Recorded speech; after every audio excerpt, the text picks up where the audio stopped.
এক মাসের মাথায় আবারও হামলার টার্গেট হয়েছে ইসরায়েলের প্রধানমন্ত্রী বেনিয়ামিন নেতানিয়াহুর বাসভবন। শনিবার পরপর দুটি বোমা আঘাত এনেছে বাড়ির বাগানে। হামলার সময় বাড়িতে ছিলেন না নেতানিয়াহু ও তার পরিবার। ক্ষয়ক্ষতির তথ্য না মিললেও এই ঘটনাকে বড় হুমকি হিসেবে দেখছে তেল আবিব। 3 জনকে আটকের কথা জানিয়েছে পুলিশ। লেবুর সুঘ্রাণ আরো বেশি, ত্বকের যত্ন আরো বেশি, চলে আরো বেশি। আপনার পকেটে কি বিদেশি না বাংলাদেশি? ইসরায়েলের আকাশ প্রতিরক্ষা ব্যবস্থা ফাঁকি দিয়ে গেল মাসে বেনিয়ামিন নেতানিয়াহুর বাসভবনে ড্রোন হামলা চালিয়েছিল হিজবুল্লাহ। লেবানন সীমান্ত থেকে 70 কিলোমিটার পাড়ি দিয়ে ইসরায়েলি প্রধানমন্ত্রীর বেডরুমের জানালায় আঘাত এনেছিল মনুষ্যবিহীন আকাশযানটি। বাড়িটি আংশিক ক্ষতিগ্রস্ত হলেও সে সময় বাড়িতে ছিলেন না নেতানিয়াহু কিংবা তার পরিবার। এক মাসের ব্যবধানে দ্বিতীয়বারের মতো হামলার শিকার হলো ইসরায়েলি প্রধানমন্ত্রীর বাসভবন।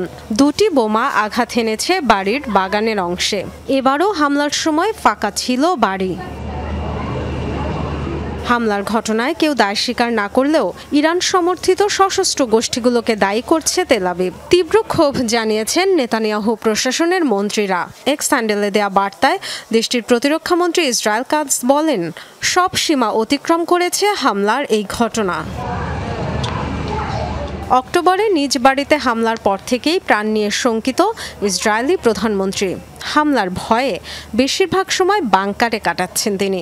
অফিসও করেন মাটির নিচের সুরক্ষিত কামরায়। Dorothy Tasrin, Jamuna news.